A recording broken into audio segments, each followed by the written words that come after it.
गुरु प्यारी साध संगत जी, आप सभी को प्यार भरी राधा स्वामी जी। साध संगत जी, यह प्रसंग है एक मासूम से बच्चे का, जिसके मन में एक बहुत ही सादा लेकिन गहरा सवाल उठा। वह बालक बड़े भोलेपन से बाबा जी के पास गया और बोला, बाबा जी, इस पूरी सृष्टि में आपको सबसे अच्छा जीव कौन सा लगता है? बाबा जी ने बिना एक पल सोचे चेहरे पर हल्की सी मुस्कान के साथ कहा, बेटा, मुझे तो मेरी सारी संगत ही बहुत अच्छी लगती है। लेकिन बच्चे की जिज्ञासा अभी शांत नहीं हुई थी।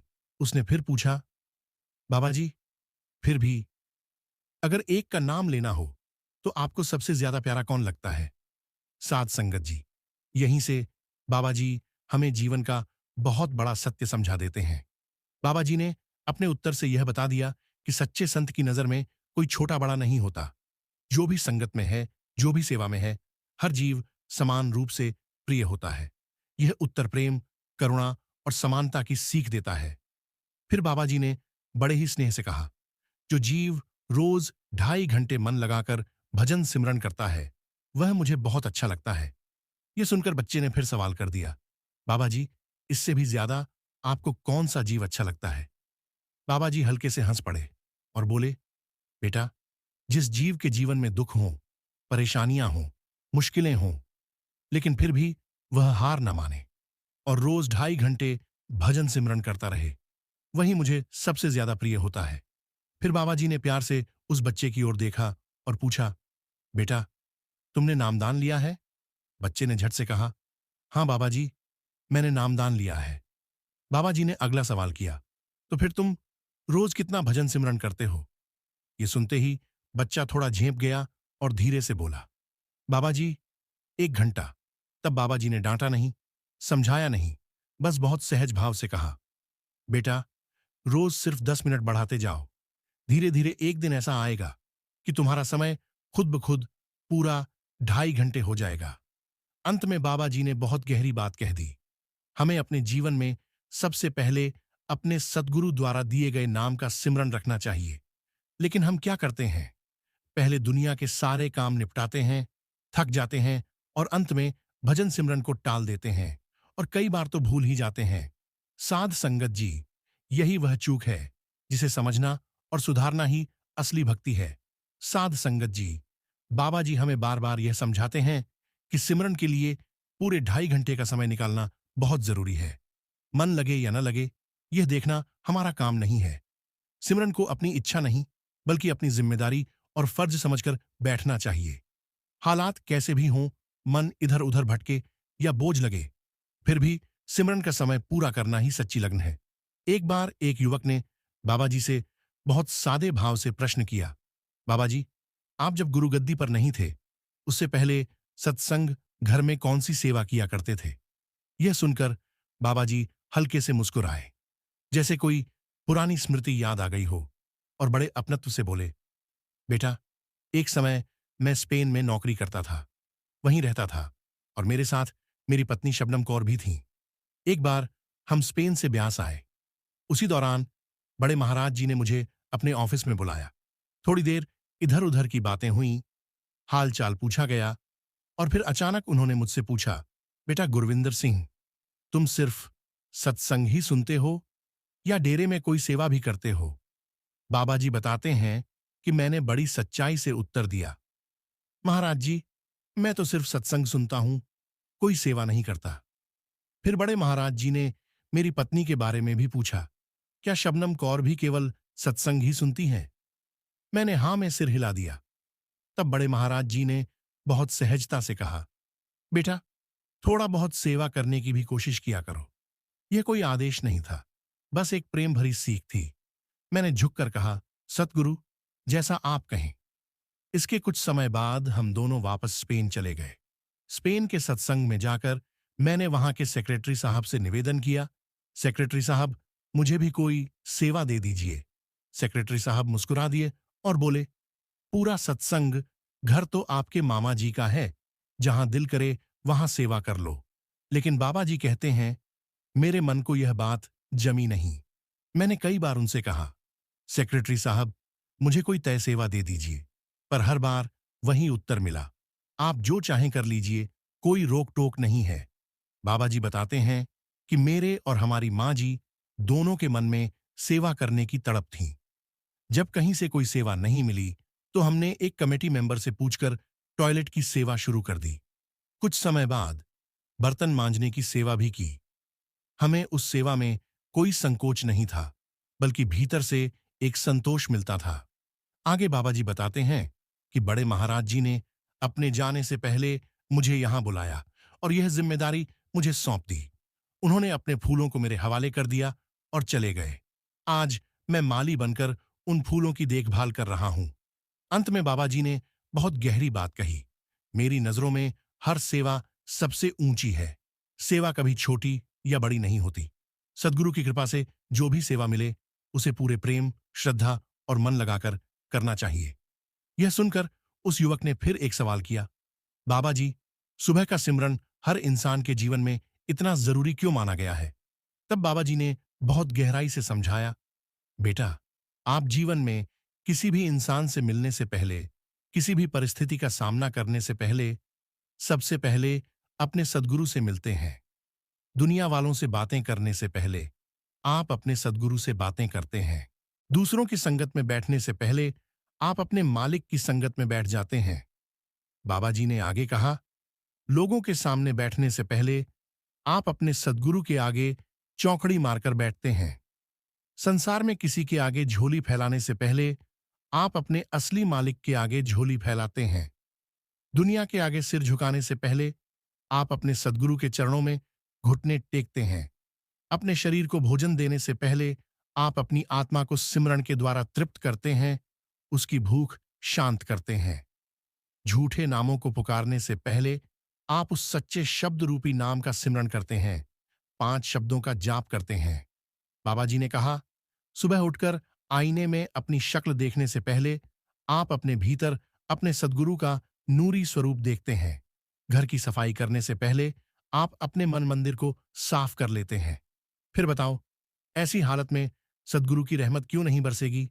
जब आप रोज सुबह 3:30 बजे उठकर भजन सिमरन में बैठते हैं, तभी तो उस कुल मालिक की कृपा दिन रात आप पर बरसती रहती है। साध संगत जी, बाबा जी ने इसे एक बहुत सरल उदाहरण से समझाया। जब हम किसी का मकान किराए पर लेते हैं तो मकान मालिक कुछ शर्तें रखता है। किराया समय पर देना है, घर में गंदगी नहीं फैलानी और जब वह चाहे मकान खाली करना होगा। ठीक उसी तरह हमारे मालिक ने भी हमें यह शरीर किराए पर दिया है और कुछ शर्तों के साथ इस दुनिया में भेजा है। हमारा किराया है भजन सिमरन और घर की गंदगी है बुरे विचार, बुरी भावनाएं, द्वेष और अहंकार, जिन्हें हमें अपने मन में जगह नहीं देनी चाहिए। और जब उस कुल मालिक की मर्जी होगी, वह बिना बताए इस शरीर रूपी मकान को खाली करवा लेगा। इसका साफ अर्थ है कि यह जीवन हमें बहुत थोड़े समय के लिए मिला है। इसे झगड़े, नफरत और द्वेष में नहीं गंवाना चाहिए, बल्कि बाबा जी के नाम का सिमरन करते हुए और सेवा निभाते हुए बिताना चाहिए। अंत में बाबा जी के चरणों में यही अरदास है, हे मालिक, इतनी कृपा करना कि हम सभी आपकी आज्ञा में रहें, भजन सिमरन को पूरा समय दें और जीवन भर सेवा के मार्ग पर चलते रहें। साध संगत जी, आगे हम आपको एक साखी सुनाने वाले हैं। कृपया इसे अंत तक जरूर सुनिए, क्योंकि इसमें जीवन को बदल देने वाली गहरी सीख छिपी है। जब परमात्मा किसी को अपने साथ मिलाना चाहता है या उसे अपने घर बुलाना चाहता है, तो वह उसके गुण अवगुण नहीं देखता। मालिक जब किसी को अपने साथ जोड़ने का निर्णय लेता है, तो वह उसके लिए कोई ना कोई रास्ता जरूर बनाता है। आज की साखी भी एक ऐसी ही घटना पर आधारित है, साध संगत जी। यह साखी भाई शादी से जुड़ी हुई है, तो आइए प्रेम और श्रद्धा के साथ इस साखी को सुनते हैं। भाई सादी का जन्म ढालीवाल गांव के एक मुस्लिम परिवार में हुआ था। बचपन से ही उन्हें कुश्ती और व्यायाम का शौक था। भाई सादी को कुश्ती सिखाने वाले पहलवान ने इस शर्त पर अपना शिष्य बनाया कि उन्हें गांव से बाहर सोना और औरतों से दूर रहना होगा। भाई सादी ने आजीवन विवाह नहीं किया। 20 साल की उम्र से उन्होंने ज्यादातर समय अपने गांव 20 साल की उम्र से उन्होंने ज्यादातर समय अपने गांव में बिताना शुरू कर दिया। गांव और आसपास के इलाकों में वे लोगों की चीजें और पैसे छीनते, धौंस जमाते और मारपीट करते थे। वे शारीरिक रूप से मजबूत और स्वभाव से निडर थे, जिससे लोग उनसे डरते थे। यही उद्दंडता उन्हें सद्गुरु की शरण में ले आई। एक बार वे ब्यास जाने वाले राहगीरों को भी परेशान करते थे और उनका सामान छीन लेते थे। एक दिन भाई मेलाराम नामक एक सत्संगी ने हुजूर महाराज जी से शिकायत की कि ढालीवाल गांव की ओर से आने वाली संगत को एक शैतान नौजवान बहुत परेशान कर रहा है। इस पर महाराज जी ने कहा, अगर वह इस बार शरारत करे तो उसे डेरे आने के लिए कहना। कुछ दिन बाद जब मेलाराम डेरे आ रहा था, रास्ते में भाई सादी से उसकी मुलाकात हो गई। भाई सादी ने मेलाराम को रोककर उसका सामान लूटने और मारपीट करने की कोशिश की। मेलाराम ने कहा, भाई, मैं तो कमजोर इंसान हूं, तुझसे मुकाबला नहीं कर सकता। अगर मुकाबला करना है तो मेरे गुरु के पास डेरे में जाओ, वह बहुत ताकतवर है। भाई साहब ने इस चुनौती को तुरंत स्वीकार कर लिया और डेरे जाने का निश्चय कर लिया। कुछ समय बाद एक दिन भाई सादी साठी गांव से कुश्ती देखकर वापस लौट रहे थे। जब वे डेरे के पास से गुजरे तो उन्हें भाई मेलाराम की चुनौती याद आ गई। अपने साथियों के साथ डेरे में पहुंचे।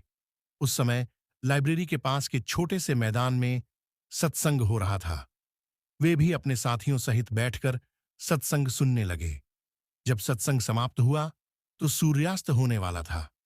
ढालीवाल गांव डेरे से 5 मील दूर था, इसलिए सादी के साथ ही वापस चलने की तैयारी करने लगे। लेकिन महाराज जी के दर्शन करके भाई सादी की हालत कुछ बदल गई थी। उनके दिल में महाराज जी से मिलने की इच्छा जाग उठी। उन्होंने अपने साथियों से कहा, अब मैं उनसे मिले बिना जाना मुनासिब नहीं है। यह सुनकर सादी के उस्ताद नाराज हो गए और जल्दी चलने के लिए कहा। भाई सादी न तो जाना चाहते थे और न ही अपने उस्ताद को नाराज करना चाहते थे। वे कुछ देर इसी दुविधा में खड़े रहे, परंतु जब साथियों ने जोर दिया और उस्ताद ने क्रोधित होकर चलने का हुक्म दिया तो वे उदास मन से चल पड़े। लेकिन प्यारे सत्संगी सद्गुरु तो सब कुछ जानते हैं। उनका हाथ इतना लंबा है कि 8 दीप 9 खंड और 14 तक उनकी पहुंच में है। वे अखंड ब्राह्मण पर अपनी नजर रखते हैं और घट घट के जानने वाले हैं। चींटी की पग की आहट भी साहिब सुनते हैं। जब वे किसी जीव को अपनी ओर खींचना चाहते हैं तो उनकी रहमत को कोई रोक नहीं सकता। अब यह लोग कुछ कदम चले ही थे कि सामने से सद्गुरु महाराज जी आते हुए मिले। हुजूर, दीनदयाल ने उस पर वह मेहर बरसाई जिसके बारे में कबीर साहिब ने कहा है, मेरा मारा फिर तो हाथ ना कहूं कमाल। हुजूर ने सादी के उस्ताद से कुछ बात की और कहा, इस वक्त अंधेरे में कहां जाओगे, कल चले जाना। लेकिन उस्ताद ने जवाब दिया कि उनका गांव पास ही है और वे कुछ ही देर में वहां पहुंच जाएंगे। सादी ने महाराज जी से कोई बात नहीं की, लेकिन सद्गुरु का आकर्षक स्वरूप उनके मन में समा गया। गांव में उन्हें चैन नहीं मिला और 3 दिन बाद बिना किसी से कुछ कहे वे डेरे में आ गए और फिर कभी लौटकर नहीं गए। उस समय सादी की उम्र 24 वर्ष की होगी। शाम को सत्संग में हुजूर ने फरमाया कि जो लोग पराया धन लूटते हैं उन्हें सजा भुगतनी पड़ती है और अपने की का पूरा बदला चुकाना पड़ता है। पूरे सत्संग में भाई सादी की आंखों से आंसू बहते रहे। दूसरे दिन उन्होंने हुजूर से नाम की याचना की और हुजूर ने उन्हें नाम की दौलत बख्श दी। नाम पाकर भाई सादी की काया ही पलट गई। उद्दंडता का स्थान गुरु के प्रेम और दीनता ने ले लिया। उन्होंने खूब अभ्यास किया और हमेशा हुजूर के साथ रहे। एक बार गांव से खबर आई कि उनकी मां बीमार है। भाई साहब भी अपनी मां की खबर लेने चल पड़े, लेकिन आधे रास्ते से ही वापस लौट आए। जिस दिन वे सद्गुरु के चरणों में आए थे, सब कुछ छोड़ आए थे। सद्गुरु से एक दिन के लिए भी दूर होना उन्हें मंजूर नहीं था, इसलिए वे वापस आ गए। रात को भाई साधु हुजूर के कमरे के दरवाजे पर सोते थे।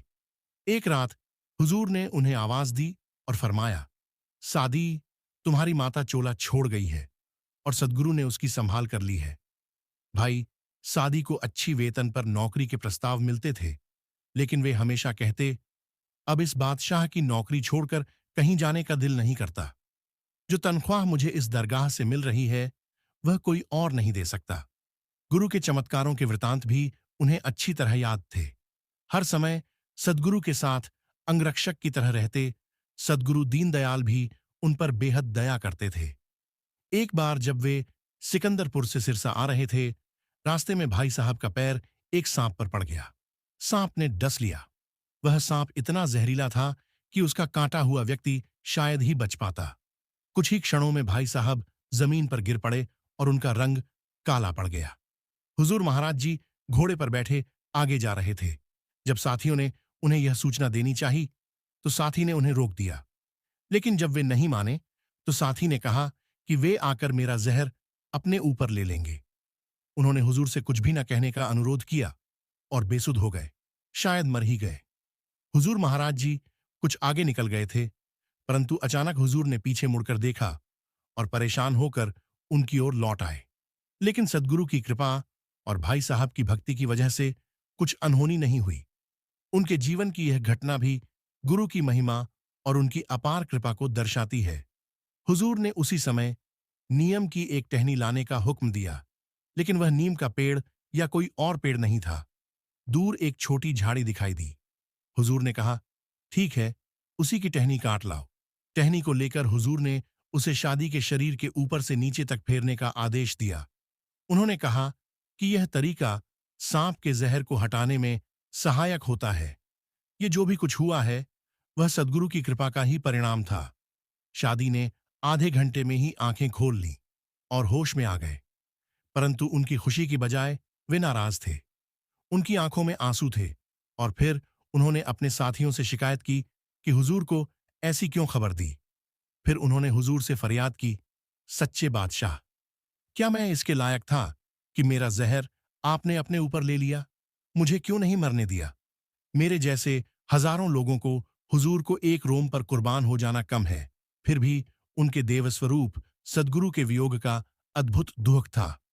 1952 में जब महाराज चरण सिंह जी सिरसा जा रहे थे, तब भी उन्हें सद्गुरु के चरणों में अपनी भक्ति और आत्मा की समर्पण की याद आई। वे सभी अवसर पर सद्गुरु की सेवा में लगे रहे, जीवन भर सद्गुरु के साथ चले।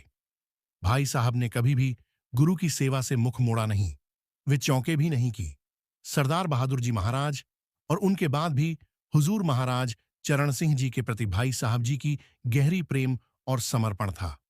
वे सदैव अपने देवस्वरूप सद्गुरु के साथ एक संग होकर उनके दर्शन करने का सौभाग्य पाना चाहते थे। प्यार और समर्पण उन्हें सद्गुरु की सेवा में स्थिर रखता रहा और उनके मन में सद्गुरु के प्रति अटल विश्वास था। भाई साहब जी ने कभी भी गुरु की सेवा से मुख मोड़ा नहीं। वे निरंतर गुरु के संग्रह कर अपनी आत्मा की उन्नति का मार्ग अनुसरण करते रहे। उनके जीवन में सद्गुरु की सेवा और प्रेम हमेशा प्रमुख रहे। उनका प्यार और समर्पण सद्गुरु के साथ एक अटूट जुड़ाव का प्रतीक था, जो उन्हें उनके दर्शन करने का सौभाग्य प्राप्त होता रहा। भाई साहब ने अपनी सेवा को सद्गुरु के चरणों में समर्पित किया। उन्होंने बीबी रली को उनकी आटे की मशीन समर्पित की, जो उनकी एक महत्वपूर्ण सेवा थी। हुजूर ने उन्हें संस्कार करने का हुक्म दिया, जिससे उन्हें आत्मा की शुद्धता की प्राप्ति हो सके। भाई साहब ने यहां तक कहा कि उन्होंने पहले बीवियों से नफरत की, लेकिन अब वह उन्हें संस्कार करवाने को तैयार थे। उन्हें समझाया गया कि संस्कार करने के बाद ही शादी संभव होगी। उनके समर्थन के बावजूद भाई साहब ने हुजूर के प्रति अपनी गहरी प्रेम और समर्पण की भावना को प्रकट किया।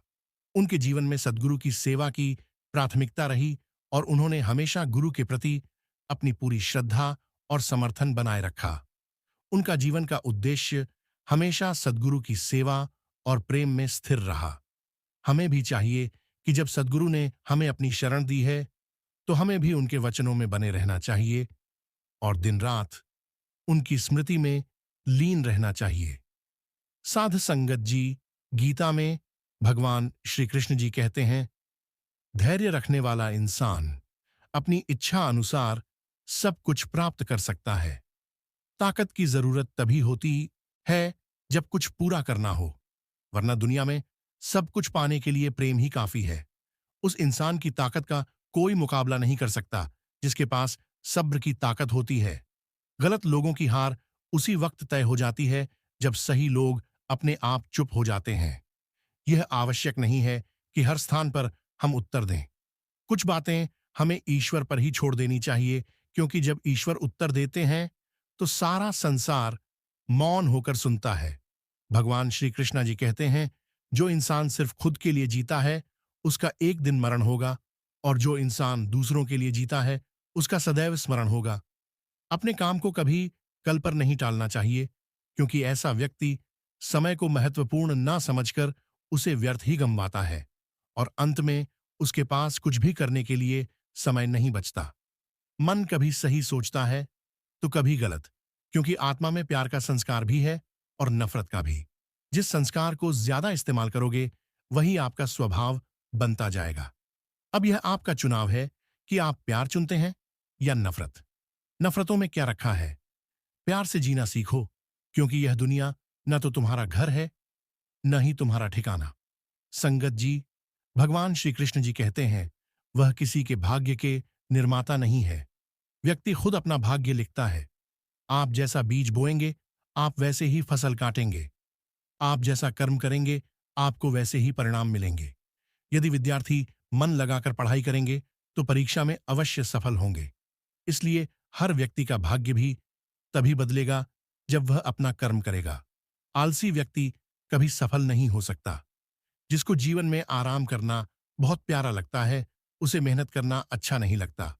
भला वह व्यक्ति कैसे सफल हो सकता है?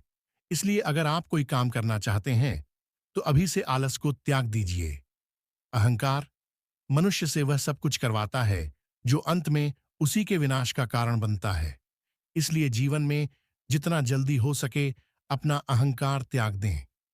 संसार में सबसे ताकतवर व्यक्ति वही होता है जो धोखा खाने के बाद भी लोगों की भलाई करना नहीं छोड़ता। दूसरों को नियंत्रित करने वाला शक्तिशाली हो सकता है, लेकिन स्वयं को नियंत्रित करने वाला उससे भी अधिक शक्तिशाली होता है। भगवान श्री कृष्ण कहते हैं, जिंदगी में एक ही नियम रखो, सीधा बोलो, सच बोलो और मुंह पर बोलो। जो अपने होंगे वह समझ जाएंगे, और जो नाम के होंगे वह दूर हो जाएंगे। दूसरों की जिंदगियों में झांकने से कुछ भी नहीं मिलने वाला। यकीन मानिए, आपकी जिंदगी में भी ऐसा बहुत कुछ है जो इंतजार कर रहा है कि आप अपनी जिंदगी में झांके। जो लोग तुम्हारी बुराई करते हैं वह करते रहेंगे, चाहे तुम अच्छा कर्म करो या बुरा। इसलिए शांत रहकर अपना कर्म करते रहो। निंदा से मत घबराओ। निंदा उसी की होती है जो जिंदा है। मरने के बाद तो सिर्फ तारीफ होती है। साथ रहकर जो छल करें, ऐसा मनुष्य भगवान को सबसे प्रिय है। अंत में ऐसे व्यक्ति की जीत निश्चित होती है। श्री कृष्णा जी कहते हैं, सीधे इंसान को कभी धोखा मत देना, क्योंकि सीधे इंसान का जवाब ऊपर वाला टेढ़े तरीके से देता है। कुएं में उतरने के बाद बाल्टी झुकती है, लेकिन झुकने के बाद भरकर ही निकलती है। जीवन भी कुछ ऐसा ही है। जो झुकता है वह अवश्य ही कुछ ना कुछ लेकर ही उठता है। यही जीवन जीने का सार है। कर्म तेरे अच्छे हैं तो किस्मत तेरी दासी है। नीयत तेरी अच्छी है तो घर में मथुरा काशी है। दोस्तों, हमेशा याद रखिए, जो होता है अच्छे के लिए ही होता है। कभी कभी विपरीत परिस्थितियों हमारी वर्तमान स्थिति को अच्छा करने के लिए आती है। सफल होना है तो एक बात गांठ बांध लो, पांव भले ही फिसल जाए लेकिन जुबान कभी नहीं फिसलनी चाहिए। अहंकार मनुष्य को विश्वास दिला देता है कि उसके द्वारा किया गया कार्य कभी अनुचित नहीं हो सकता, और उसी भ्रम में वह सहस्त्रों अपराध करता रहता है। भगवान श्री कृष्ण कहते हैं, दुनिया के सारे खेल खेल लेना, पर भूलकर भी किसी की भावनाओं के साथ मत खेलना, क्योंकि यह वह गुनाह है जो मैं कभी माफ नहीं करूंगा। जिद, गुस्सा, गलती, लालच और अपमान खर्राटों की तरह होते हैं जो दूसरे करे तो चुभते हैं और स्वयं करे तो एहसास तक नहीं होता। हर जलते दिए तले अंधेरा होता है। हर रात के पीछे सवेरा होता है। लोग डर जाते हैं मुसीबत देखकर, मगर हर मुसीबत के पीछे सफलता का बसेरा होता है। कभी भी अपनी हार मानने से पहले एक आखिरी प्रयास जरूर कर लेना, क्योंकि उस समय आपके प्रयास के साथ साथ आपका अनुभव भी आपका साथ देगा और आप जरूर सफल होंगे। श्री कृष्णा जी कहते हैं, हद से ज्यादा सीधा साधा होना भी ठीक नहीं है, क्योंकि जंगल में सबसे पहले सीधे साधे पेड़ों को ही काटा जाता है और टेढ़े पेड़ों को छोड़ दिया जाता है। संसार में तुम्हारा अपना कोई नहीं है, सब अपने स्वार्थ के कारण ही तुमसे जुड़े हुए हैं, और जब तक व्यक्ति को इस बात का एहसास नहीं होता, तब तक उसमें परमात्मा के प्रति प्रेम और विश्वास उत्पन्न नहीं होता है। कोई कितना भी झूठा या कपटी हो, आपके साथ आप तब भी सच्चे बने रहिए, क्योंकि किसी बीमार को देखकर स्वयं को बीमार कर लेना यह समझदारी नहीं, अपितु मूर्खता है। किसी भी मनुष्य को अच्छा जीवन या बुरा जीवन नहीं दिया गया है, एक जीवन दिया गया है। इसे अच्छा या बुरा बनाना मनुष्य के ऊपर निर्भर करता है। जो अपने सुख के लिए दूसरों की हानि करता है, वह मनुष्य कहलाने लायक नहीं है। मनुष्य वही होता है जो अपने स्वार्थ का त्याग करके दूसरे का हित करें, कम से कम दूसरे का नुकसान ना करें। श्री कृष्ण कहते हैं, विचारों को वश में रखिए, वह तुम्हारे शब्द बनेंगे। शब्दों को वश में रखिए, वह तुम्हारे कर्म बनेंगे। कर्मों को वश में रखिए, वह तुम्हारी आदत बनेंगे। आदतों को वश में रखिए, वह तुम्हारा चरित्र बनेगा। चरित्र को वश में रखिए, वह तुम्हारा भाग्य बनेंगे। एक उत्तम जीवन के लिए यह स्वीकार करना आवश्यक है कि सबको सब कुछ नहीं मिल सकता। खुद से बहस करोगे तो सारे सवाल सुलझ जाएंगे। अगर दूसरों से बहस करोगे तो और नए सवाल खड़े हो जाएंगे। जब मनुष्य अपनी गलती का वकील और दूसरों की गलतियां का जज बन जाता है, तो जीवन में फासले नहीं फासले हो जाते हैं। पुराने गंदे वस्त्र उतारकर नए वस्त्र पहनते समय एक छोटा बालक रोता है, किंतु मां उसके रोने की परवाह के बिना वह वस्त्र बदलती है, क्योंकि वह जानती है कि उसके बालक के लिए क्या उचित है। उसी प्रकार भगवान अपने भक्तों के इच्छा की परवाह किए बिना उसे सफलता और निष्फलता देता है, क्योंकि वह जानते हैं कि उसके भक्तों के लिए क्या उचित है। संदेह से परे होकर जब आप भगवान से प्यार करते हैं, तो आप हर चीज से प्यार करते हैं। भगवान श्री कृष्ण कहते हैं, परिवार को मालिक बनकर नहीं, बल्कि माली बनकर संभालो। जो ध्यान तो सबका रखता हो, पर अधिकार किसी पर नहीं जताता हो। क्रोध बुरा होता है, पर जहां जरूरत हो वहां दिखाना ही चाहिए। नहीं तो गलत करने वाले को एहसास ही नहीं होगा कि वह गलत कर रहा है, और वह आपके साथ हमेशा वैसा ही व्यवहार करेगा। दूसरे को अपमानित करने वाला स्वयं को ही अपमानित करता है, क्योंकि आत्मा सभी में एक ही होती है और आत्मा परमात्मा का अंश है। किसी को अपमान करने वाला यह अपेक्षा न रखे कि उसको दूसरों से सम्मान मिलेगा। कर्म का यही सिद्धांत है। जीवन में हम कितने सही और कितने गलत हैं, यह सिर्फ दो ही शख्स जानते हैं, एक परमात्मा और एक हमारी अंतरात्मा। अपना समय उन लोगों पर व्यतीत करें जो आपको बिना शर्त प्यार करते हैं। इसे उन पर बर्बाद ना करें। जो लोग आपको सिर्फ काम के वक्त याद करते हैं, उनके काम जरूर आओ, क्योंकि अंधेरा होने पर ही इंसान रोशनी ढूंढता है, और वह रोशनी आप हो। कलयुग चल रहा है, इसलिए यह विचार दिल से निकाल दीजिए कि बिना मतलब के कोई आपसे रिश्ता रखेगा। अपने पास ऐसा जरूर कुछ बचाकर रखिए कि लोग उसे पाने के लिए आपसे जुड़े रहे। खुद को खाली मत होने देना, क्योंकि लोग खाली चीजों को कचरे के डिब्बे में डाल देते हैं। घर से जब भी बाहर जाए तो घर में विराजमान अपने प्रभु से जरूर मिलकर जाए, और जब लौट कर आए तो उनसे जरूर मिले, क्योंकि उनको भी आपके घर लौटने का इंतजार रहता है।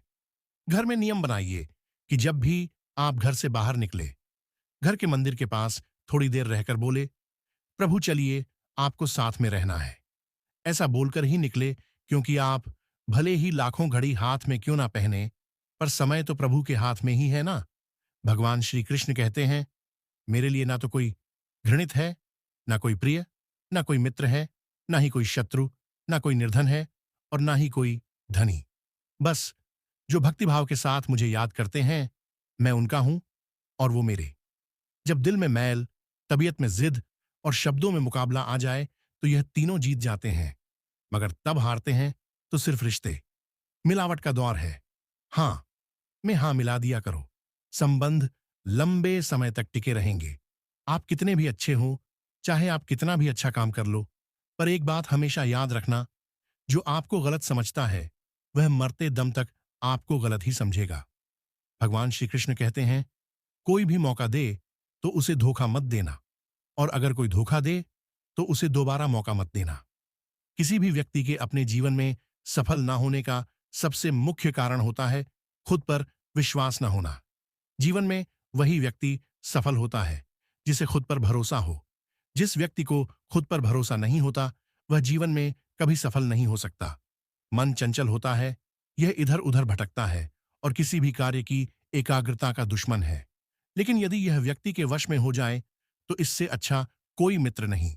इसलिए मन को एकाग्र करना जरूरी है और मन को एकाग्र करने के लिए बस थोड़े से प्रयास और अभ्यास की जरूरत होती है। जो होकर भी ना हो उसका होना कैसा, और अगर रिश्ता बस नाम का हो तो फिर रोना कैसा।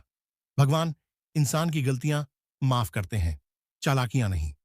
श्री कृष्ण कहते हैं, विश्वास वह शक्ति है जिससे उजड़ी हुई दुनिया में भी प्रकाश लाया जा सकता है। एक बार अपने आप पर पूरे दिल से विश्वास करके काम शुरू कीजिए। यकीन मानिए, आप जो चाहते हैं वह आप जरूर हासिल कर लेंगे। किसी अच्छे इंसान से कोई गलती हो जाए तो माफ कर दो, क्योंकि मोती अगर कचरे में गिर जाए तो भी कीमती रहता है। भगवत गीता में लिखा है, आप दुख पर ध्यान देंगे तो हमेशा दुखी रहेंगे और सुख पर ध्यान देंगे तो हमेशा सुखी रहेंगे। आप जिस पर ध्यान देंगे वह चीज सक्रिय हो जाएगी और आपके जीवन में तुरंत प्रवेश करना शुरू कर देगी। यही परमात्मा का नियम है। जीवन में यह तीन बातें कभी भी हो सकती हैं। पहले पाप का उदय कब आ जाए, दूसरी गति का बांध कब हो जाए और तीसरी आयु का अंत कब हो जाए। इसलिए अपने परिणाम सदा कोमल रखना चाहिए। रोज पढ़ो और चिंतन करो। सहारे इंसान को खोखला कर देते हैं और उम्मीदें कमजोर कर देती हैं। अपनी ताकत के बल पर जीना शुरू कीजिए। आपका खुद से अच्छा साथी और हमदर्द कोई और नहीं हो सकता। वृक्ष के नीचे जड़ों में पानी डालने पर भी सबसे ऊंचे पत्तों तक पानी पहुंच जाता है। उसी तरह किसी चीज को पाने के लिए सच्चे दिल से किए गए कर्म परमात्मा तक पहुंच जाते हैं, जिसका परिणाम समय आने पर अवश्य मिलता है। इसलिए अपना काम ईमानदारी से करते रहे, किसी दूसरे से कोई उम्मीद ना रखें और याद रखें, आपके कार्य की कीमत आपको सिर्फ ईश्वर दे सकते हैं, इंसान नहीं। तुम अपने आप को भगवान को अर्पित करो, यही सबसे उत्तम सहारा है। जो इसके सहारे को जानता है वह भय, चिंता, शोक से सर्वदा मुक्त रहता है। भगवत गीता में लिखा है, मन अंधा होता है, इसके पास अपना कोई ज्ञान नहीं होता है। मन कुछ नहीं जानता और ना ही सही मार्गदर्शन करता है। इसीलिए आप अंधे मन की बातें मानकर जरूरी कामों को टालना बंद कीजिए। आप हमेशा अपनी बुद्धि से काम लीजिए, मन से नहीं, क्योंकि अंधा मन आपको हमेशा जरूरी कामों को करने से रोक देता है। जब आप बुद्धि के जरिए जरूरी कामों को करना शुरू कर देंगे तो धीरे धीरे आपका मन आपका मित्र बनता चला जाएगा। लेकिन अभी आपका मन आपका दुश्मन बना हुआ है, जो आपको दिन पर दिन बर्बाद कर रहा है। जीवन में रिश्ते धागों की तरह है। जी धागे की गांठें खुल सकती है, उस धागे पर कैंची नहीं चलनी चाहिए, क्योंकि रिश्तों की छोटी छोटी खुशियां ही तो जीने का सहारा बनती है। ख्वाहिशों का क्या, वो तो पल पल बदलती है। किस्मत पर जितना यकीन करोगे उतना ही दुख पाओगे और कर्म पर जितना यकीन करोगे उतना ही सुख पाओगे। सफलता आपके आज के कर्म में छिपी हुई है, इसलिए ईमानदारी से मेहनत कीजिए। बहुत अधिक मेहनत के बाद भी यदि परिणाम नहीं मिल रहा तो यह मत सोचिए कि मेरी किस्मत खराब है।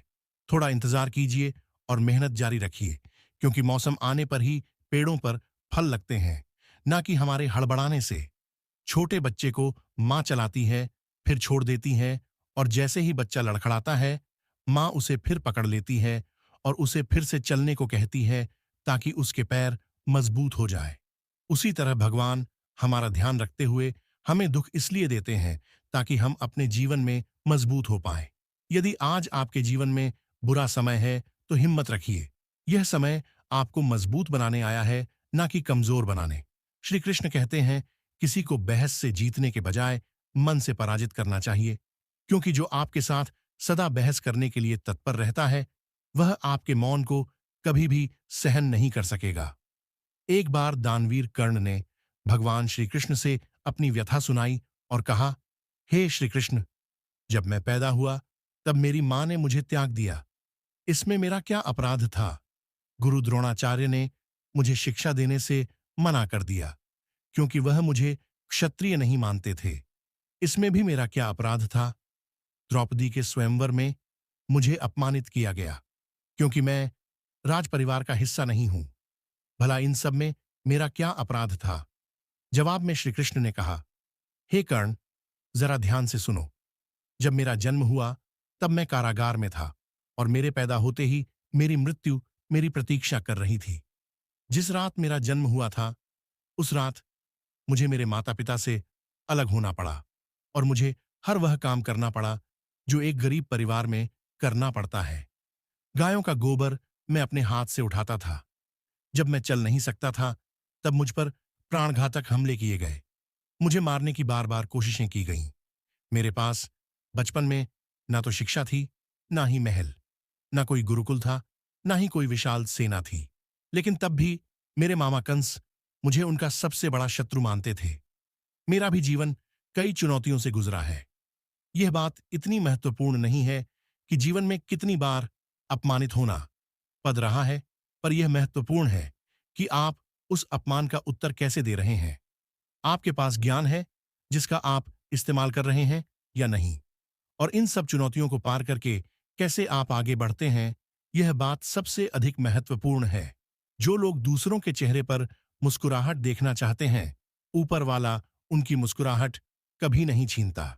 जब आपके पास से खास लोग दूर होने लगे तो समझ लीजिए उनकी जरूरतें पूरी हो चुकी हैं। जिंदगी ने इतना सबक तो सिखा ही दिया है कि अपनों पर भरोसा भी सोच समझ कर करो। यह सच है कि जब इंसान की जरूरत पूरी हो जाती है तो उसका बात करने का तरीका भी बदल जाता है। जिंदगी में कुछ सीखो या ना सीखो, मगर लोगों को पहचानना जरूर सीखो, क्योंकि लोग जैसे दिखते हैं वैसे होते नहीं। अपनाना भी सीखो, ठुकराना भी सीखो, और जहां पर इज्जत नहीं वहां से उठकर जाना भी सीखो। जिंदगी जीने के दो तरीके होते हैं। पहला, जो पसंद है उसे हासिल करना सीख लो। दूसरा, जो हासिल है उसे पसंद करना सीख लो। संसार में कोई भी व्यक्ति सर्वगुण संपन्न नहीं होता, इसलिए कुछ कमियों को नजरअंदाज करके रिश्ते बनाए रखिए। पेड़ कभी डाली काटने से नहीं सूखता, पेड़ हमेशा जड़ काटने से सूखता है। उसी तरह व्यक्ति अपने कर्म से नहीं, बल्कि अपनी सोच और गलत व्यवहार से हारता है। जीवन में आधे दुख तो गलत लोगों से उम्मीद रखने पर ही होते हैं, इसलिए उम्मीद केवल खुद से करें। अंधेरे में तो अपनी परछाई भी साथ छोड़ देती है, तो ऐसे में पराये लोग साथ क्या देंगे। समय और शब्द दोनों का उपयोग लापरवाही से ना करें, क्योंकि यह दोनों ना दोबारा आते हैं ना मौका देते हैं।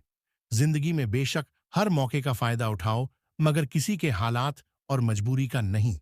वक्त अच्छा हो तो आपकी गलती भी मजाक लगती है, और वक्त खराब हो तो मजाक भी गलती बन जाती है।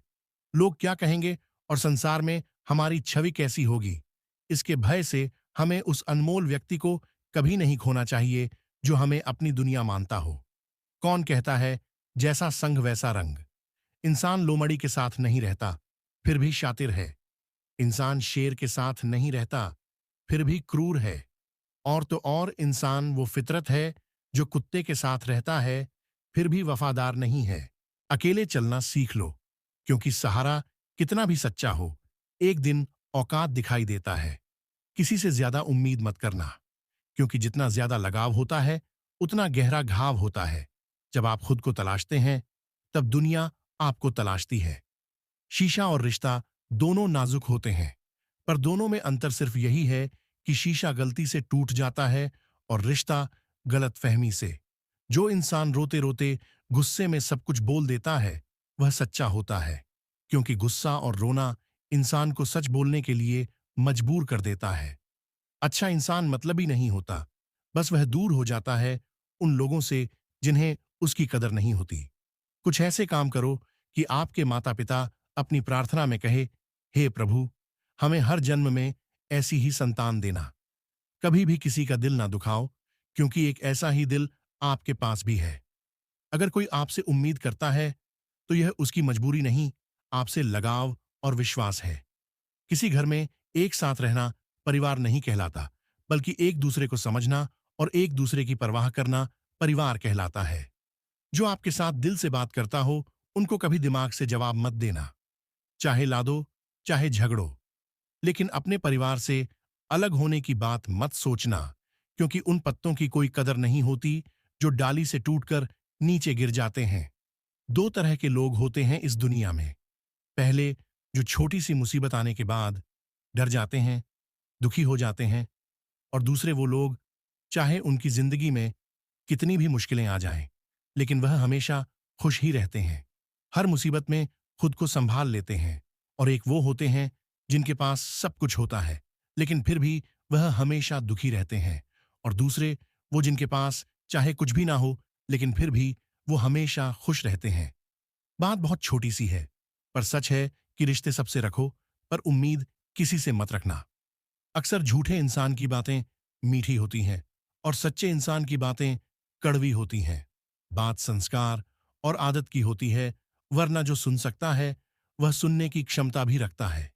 जीवन में कुछ भी स्थायी नहीं है, इसलिए स्वयं को अधिक तनावग्रस्त ना करें, क्योंकि परिस्थितियां चाहे कितनी भी खराब क्यों ना हो, लेकिन बदलेंगी जरूर।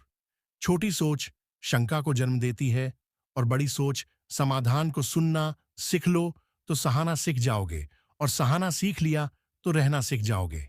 दो प्रकार के व्यक्ति इस संसार में स्वर्ग से भी ऊपर स्थित होते हैं। एक वह जो शक्तिशाली होकर भी क्षमा कर देते हैं, और दूसरे वह जो दरिद्र होकर भी कुछ दान करते हैं। जिंदगी में पीछे देखोगे तो अनुभव मिलेगा, जिंदगी में आगे देखोगे तो आशा मिलेगी, दाएं बाएं देखोगे तो सत्य मिलेगा, लेकिन अपने भीतर देखोगे तो परमात्मा मिलेगा, आत्मविश्वास मिलेगा। उदय किसी का भी अचानक नहीं होता। सूर्य भी धीरे धीरे निकलता है और ऊपर उठाता है।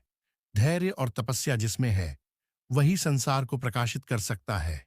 उस दिन हमारी सारी परेशानियां खत्म हो जाएंगी, जिस दिन हमें यकीन हो जाएगा कि हमारा सारा काम ईश्वर की मर्जी से होता है। बात अपने कर्मों की ही है। दुनिया को दोषी न मानो, क्योंकि कर्म से बढ़कर जीवन में कुछ नहीं है। भगवत गीता में कहा गया है कि जितनी जल्दी आप अपने जीवन में जिम्मेदारी लेंगे, उतनी ही जल्दी आप सफल इंसान होंगे।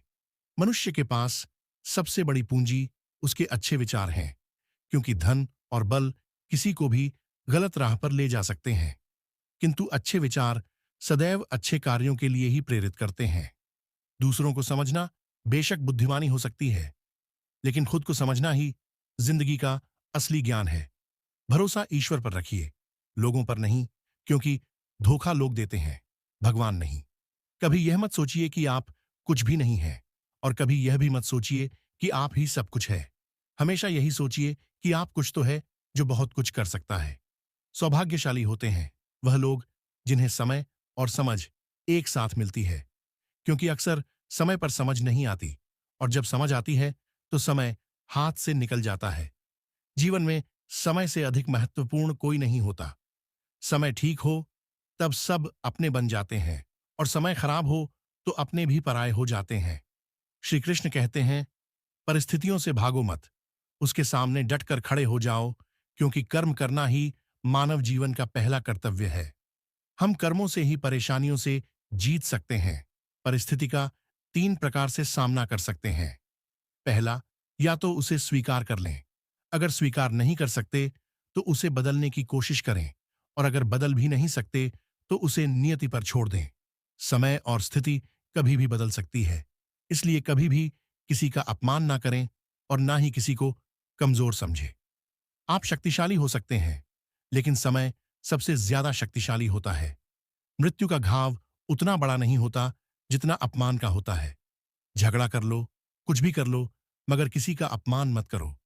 जिसे अकेले में रोकर चुप होना आता है और अपना दर्द छुपाना आता है, वह इंसान आज दुनिया का सबसे ताकतवर इंसान है। खुद को कभी भी किसी हालात में बिगड़ने मत देना। लोग गिरे हुए मकान की ईंट तक उठा ले जाते हैं।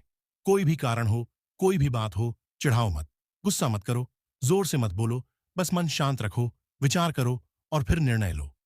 आवाज से आवाज नहीं मिटती, बल्कि चुप्पी से मिटती है। तकलीफ सिर्फ आपको होगी, दुख भी आपको ही होगा। मन शांत रखोगे तो सुख भी आपको ही मिलेगा। तकलीफों और दुख में सब्र से काम लिया करो, क्योंकि सोने को आग से आजमाया जाता है और इंसान को तकलीफों और दुख से। जब जीवन में सुकून कम होने लगे, जब मन भारी रहने लगे, तब शिकायतें बढ़ाने के बजाय प्रार्थनाओं का समय बढ़ा लेना चाहिए। उस वक्त इंसानों से नहीं, सीधे अपने मालिक से बात करनी चाहिए और अपने दुखों से बाहर निकलने का रास्ता भी उसी से मांगना चाहिए। याद रखना, भगवान तब भी हमारी अरदास सुन लेते हैं जब हमारे पास कहने के लिए शब्द तक नहीं बचते। जैसे एक छोटा बच्चा यह नहीं सोचता कि वह क्या खाएगा, क्या पिएगा, क्या पहनेगा। उसकी हर जरूरत की चिंता उसकी मां खुद करती है। उसी तरह हमें क्या देना है और क्या नहीं देना है, इसका फैसला भी हमारा मालिक खुद करता है। दिल के सच्चे लोग भले ही इस दुनिया में अकेले रह जाएं, लेकिन उनका हाथ कभी नहीं छूटता, क्योंकि ईश्वर का साथ हर पल उनके साथ होता है। साध संगत जी, यही थी आज की हमारी रूहानी बातचीत। ऐसी ही सत्संग साखियां और आत्मा को छू जाने वाले विचार सुनने के लिए चैनल को सब्सक्राइब जरूर करें। राधा